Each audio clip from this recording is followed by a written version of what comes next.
नमस्कार मंडळी. मंडळी, मालिका आता एका जबरदस्त अशा वळणावर आली आहे बरं का. कारण सावली आता ओवीच्या आणि अबीरच्या वाढदिवसाच्या दिवशी सारंगसमोर सगळं सत्यासमोर आणणार आहे. हो मंडळी, आता अबीर हा दुसरा तिसरा कुणाचा नाही तर सारंगचाच मुलगा आहे. आणि जेव्हा सावली हे घर सोडून गेलेली असते आणि तेव्हा ती गरोदर असते आणि तिने त्याचे मेडिकल रिपोर्ट्स असतात ते तिने राजकुमारजवळ पाठवलेले असतात. हे सगळं काही आता सावलीने स्वतः सारंगच्या समोर आणलंय मंडळी. आणि एवढंच नव्हे, राजकुमारने जो काही घाणेरडा खेळ ह्या दोघांसोबत खेळलाय आणि 8 वर्ष दोघांना जे काही वेगळं केलंय ते सगळं कटकारस्थान आता समोर आलंय. कारण जेव्हा सायली सत्य सांगायला सुरुवात करते तेव्हा मात्र जगन्नाथांनी आता समोर येऊन जो काही ह्या राजकुमारने जो घाणेरडा खेळ खेळलेला असतो ते सगळं सगळं काही आता समोर आणलंय. आणि मंडळी, आता म्हणजे फायनली सारंगला समजलंय की अबीर हा आपलाच मुलगा आहे. आणि एवढंच नाही तर म्हणजे सावलीला जुळीमुळं झाली होती, एक मुलगी आणि एक मुलगा. त्यातली एक मुलगी काही गुंडाळी पळून घेऊन गेलेली असतात आणि तेही कारस्थान ह्या राजकुमारचंच असतं. आणि ओवीसुद्धा सारंगची आणि सावलीची मुलगी आहे. हे सुद्धा आता सगळ्यांच्या समोर येणार आहे. आणि ते सगळं कसं घडणार आहे, काय घडणार आहे, आता नक्की ह्या वाढदिवसाच्या दिवशी असं काय घडलं, हे सगळं काही आपण सविस्तर पाहूया. पण मंडळी, त्याआधी जर तुम्ही आपल्या चॅनलवरती नवीन असाल आणि चॅनलला अजूनही सबस्क्राईब केलं नसेल तर पट्टापट चॅनल आता सबस्क्राईब करून घ्या. म्हणजेच मालिकांचे रोजचे येणारे नवीन अपडेट सगळ्यात आधी तुम्हाला आपल्या चॅनलवर पाहायला मिळणार आहेत. आणि हो, सोबत व्हिडिओला लाईक करायला सुद्धा विसरू नका. तर मंडळी, इकडे आता सावली जी आहे ना ती टेन्शनमध्ये बसलेली असते. आता ह्या सगळ्यांनी बड्डेचं प्लॅनिंग तर केलं आहे, पण सावलीच्या मनात आता गोंधळ निर्माण झाला आहे की आपण बड्डे तर एकत्र करणार आहोत, पण आता ही मेंढळे कुटुंब सगळेजण एकत्र येणार आणि ह्या सगळ्यांसमोर आपण कसं जायचं. आणि तिथे त्या आल्या, तिलोत्तमा आल्या आणि जर त्यांनी काही पुन्हा गोंधळ घातला तर. म्हणून सावली ठरवते की नाही नाही या, आपण त्या बड्डेला समोर जायचंच नाही आहे. पण आता हा जो व्यंकटेश म्हणतो की सावली, काय झालं, काय खूप टेन्शनमध्ये आहेस, उद्या आपल्या अबीरचा वाढदिवस आहे आणि तू एवढी टेन्शनमध्ये काय आहेस, सगळी तर तयारी झाली आहे ना. सावली म्हणते की हो, सगळी तयारी झालेली आहे, पण उद्या मी ह्या वाढदिवसाला येणार नाही आहे. तर आता व्यंकटेश म्हणतात की काय, अगं तुझ्या सख्या मुलाचा वाढदिवस आहे आणि तू काय म्हणते हे, तू तुझ्या मुलाच्या वाढदिवसाला येणार नाही आहे. सावली म्हणते की हो, मला कळतंय अबीरला ह्या गोष्टीचं खूप वाईट वाटेल, पण अहो बघा ना, तिकडे मेंढळे कुटुंब सगळेजण तिथे येणार. त्यातल्या काही लोकांचा मला इतका राग आहे ना की मला त्या लोकांच्या ना समोर सुद्धा जायचं नाही आहे. आणि माझं ठरलंय म्हणूनच मी अबीरच्या वाढदिवसाला येणार आहे, पण मी त्या लोकांच्या समोर जाणार नाही आहे, मी बाहेरच थांबेन. आणि तुम्ही हो, तुम्ही अबीर सोबतच थांबायचं, त्याचा हात अजिबात सोडायचा नाही आहे आणि त्याची सगळी काळजी तुम्हाला घ्यायची आहे. आता सावली हे सगळं काही त्याला सांगते बरं का. तर व्यंकटेश म्हणतो, सावली, हे सगळं जरी तू म्हणत असलीस तरी अबीरला नाही आवडणार आहे की त्याचा वाढदिवस आणि त्याची आई त्याच्यासोबत नाही आहे. तो हट्ट करणार, तो ऐकणार आहे का. सावली म्हणते, अबीरला कसं समजवायचं ते मी बरोबर समजवेन, पण तुम्ही हे सगळं आता ह्या वेळेला मॅनेज करून घेणार आहात. आणि आता माझं ठरलंय, त्याच्यामुळे माझा काही निर्णय हा बदलणार नाहीये. आता मंडळी, हा व्यंकटेश काही बोलू शकत नाहीये कारण सावली हट्टाला पेटलेली असते. आणि तेवढ्यात आता तिथे बबलू येतो आणि बबलूने सगळं काही ऐकलंय. सावली म्हणते की बबलू, तू इथे आत्ता ह्या वेळेला. त्यावर बबलू म्हणतो की हो, मला अमृता वहिनीने पाठवलंय. अमृता वहिनीने ही साडी घेतलेली तुझ्यासाठी आणि तिने मला ही साडी द्यायला सांगितली आहे. आणि हो, ही साडी तिने आत्ता नाही, बरेच दिवस झाले घेऊन ठेवलेली असते.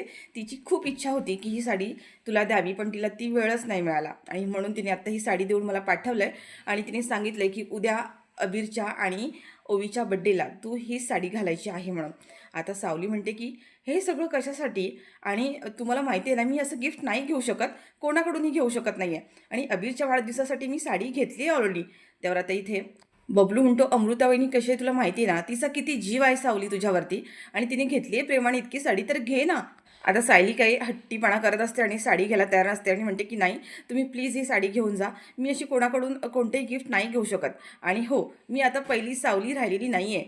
8 वर्षानंतरची ही सावली खूप बदललेली सावली आहे.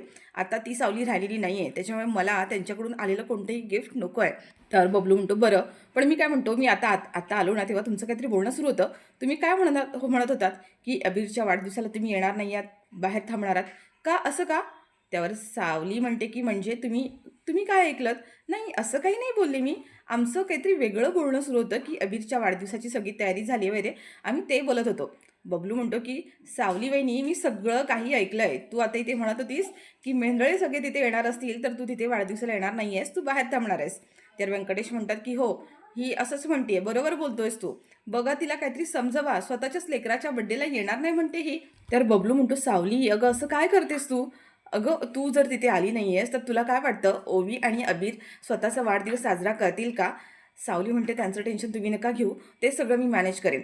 पण आता इथे बबलूला माहिती आहे, की आता सावली काही ऐकणार नाही आहे आणि ती साडी तिला म्हणतो, की ही साडी घे आणि ही साडी घेऊन ये. तर आता सावली म्हणत असते, की नाही ही साडी घेऊन जा. तर बबलू म्हणतो, की तुला तुला अमृतावणीबद्दल काहीच वाटत नाही का? अमृतावणीवर खरं जर तुझं प्रेम असेल ना, तर ही साडी तू घेऊन ठेवशील.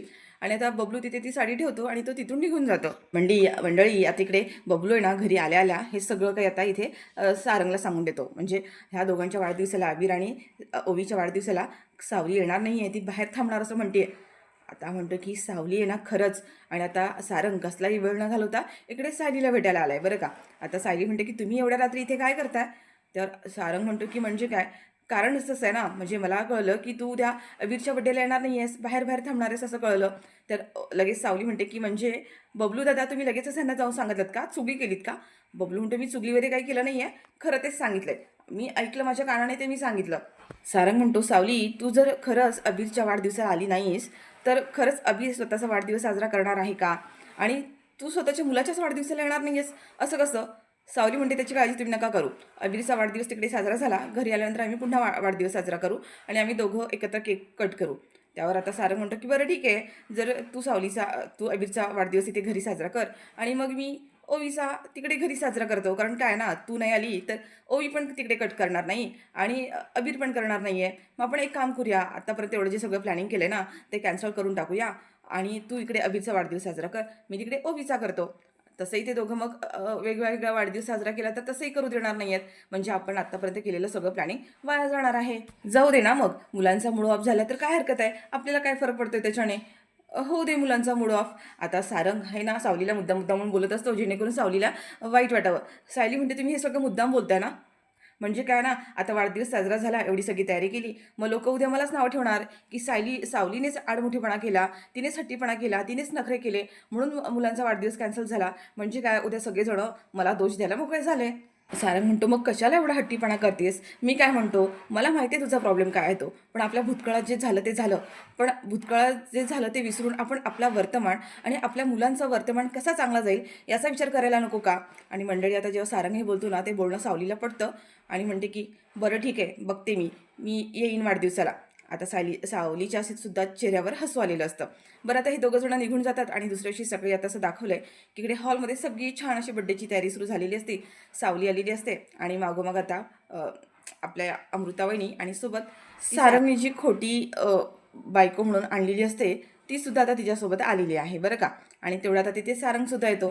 तर मंडळी आता इथे असं दाखवलं आहे की हा व्यंकटेश म्हणत असतो की मुलांना जंगल थीम हवी होती, पण इथे जंगलसारखं तर काही दिसतच नाही आहे, झाडं दिसत नाही आहेत, प्राणी दिसत नाही आहेत. त्यावर आता लगेच बबलू म्हणतो की प्राणी दिसत नाही आहेस, तू आहेस की प्राणी. त्यावर आता व्यंकटेश म्हणतो ए गप रे, डोकं उगाच खाऊ नकोस आणि उगाच मस्करी करू नकोस. मी माणूस म्हणून प्राणी आहेस, पण वेगळे जंगली प्राणी हवेत रे बाबा, मी त्याच्याबद्दल बोलतोय की नाही. तेवढ्यात बबलू म्हणतो नको नको, काळजी करू नकोस, मस्करी करत होतो, मी सगळे प्राणी घेऊन आलेत, हत्ती उंट सगळं सगळं आणले, माकडसुद्धा आणलंय. त्यावर आता व्यंकटेश म्हणतो माकड माकड कशासाठी, आपल्याकडे ऑलरेडी आहे की एक माकड. आता तो बबलूला म्हणत असतो आणि त्या दोघांची मस्करी मस्करी सुरू झालेली असते. आणि तेवढ्यात आता ही सारंगची बांधलेली बायको समोर पाहून सायलीला थोडंसं आश्चर्य वाटतं. अमृताजवळ तिला घेऊन येते आणि अमृता म्हणते सायली हे बघ, ही आता मला तिचं नाव पटकन आठवत नाही आहे, पण ती जी सारंगची बायको खोटी म्हणून आलेली आहे, अमृता त्यांची ओळख करून देते. तर सायली म्हणते की हो मी त्यांना ओळखते, म्हणजे आमची तशी पहिली भेट झालेली आहे. त्यावर आता ती सायलीला म्हणते की सायली मी तुम्हाला काही मदत करू का? सायली म्हणते की हो मी आता इथे फुलं बनवत होते, म्हणजे फुलं लावत होते, तुम्ही मदत करू शकता ह्याच्यामध्ये. आणि आता तीसुद्धा सायलीला मदत करते. आणि तेवढ्यात सायली आता तिला काही प्रश्न विचारत असते की तुम्हाला गाता येतं का हो? त्यावर ती म्हणते की छे छे, मला कुठे गाता येतं, मला ना त्या सारेगमपमधला स पण साधा कळत नाही आहे. मग ती म्हणते हो, मग मग ओवीचा आवाज इतका सुंदर कसा काय? म्हणजे बघा ना, ओवी इतकी सुंदर गाते ना की ती गाते तेव्हा तिच्यातनं हरवून जायला होतं, तिच्याकडे बघतच राहावंसं वाटतं. तुम्हाला गाता येत नाही आहे? त्यावर ती म्हणते नाही नाही, म्हणजे मला तसं नाही जमत.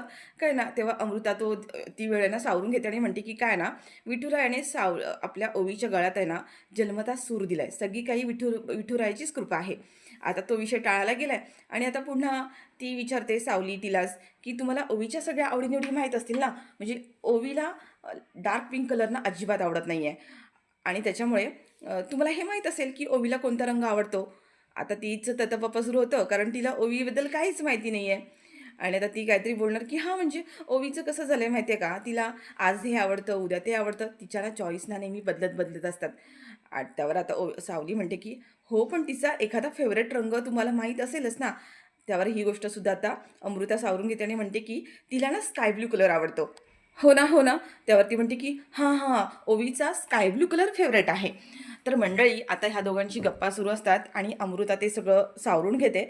तर इकडे आता व्यंकटेशला सारंग विचारतो, की "अबीरचं नाव अबीर कोणी ठेवलं?" म्हणजे अबीरचं नाव खूप छान आहे हां, सुंदर ठेवलं आहे. त्यावर आता व्यंकटेश म्हणतो, "अबीरचं नाव ना आता त्याला काय सांगावं कळत नाही आहे." तो म्हणतो, की सावलीने ठेवलं." म्हणजे तेव्हा त्याचं नाव ठेवायची वेळ आली ना, तेव्हा मला सावली म्हणाली, की "अबीर नाव छान वाटतंय ना?" तर मग मी म्हटलं, की "हो, छान आहे नाव, ठेवूया." आणि मग आम्ही ते ठेवलं, अबीरचं नाव अबीर ठेवलं. असं आता तो म्हणत असतो.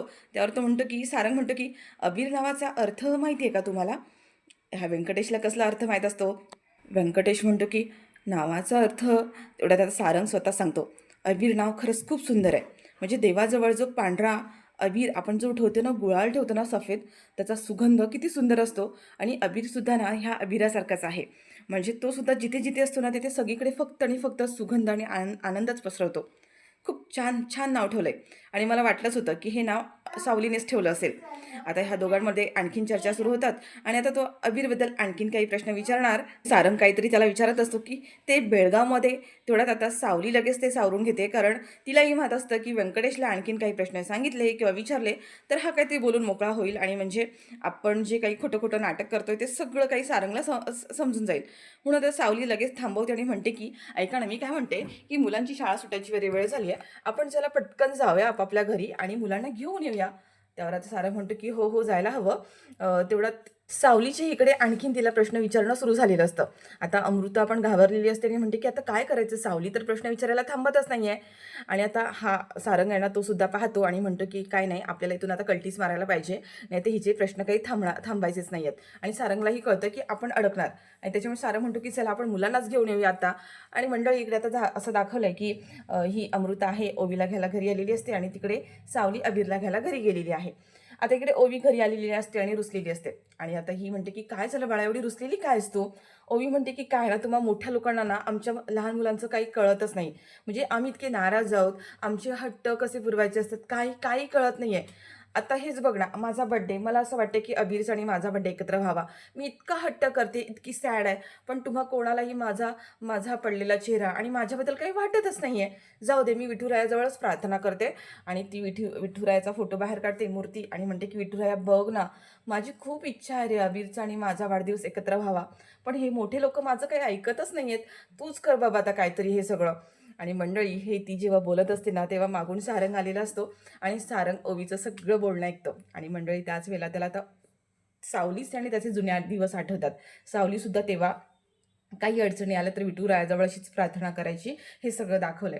तर मंडळी इकडे आता असं दाखवलंय, की अबीर घरी आलाय आणि त्याने इकडे आता ओवीला फोन केलाय. आता त्याचं असं झालेलं असतं, की बापरे! आज आपला बर्थडे आलाय आणि तरीसुद्धा हे लोकं आपल्याला काही सरप्राईज देतच नाहीये. अबीर म्हणत असतो, "ओवी, मला वाटलं होतं, की किमान बर्थडेच्या दिवसापर्यंत ह्या लोकांचे ना निर्णय बदलतील आणि काहीतरी आपल्यासाठी सरप्राईज प्लॅनिंग करतील.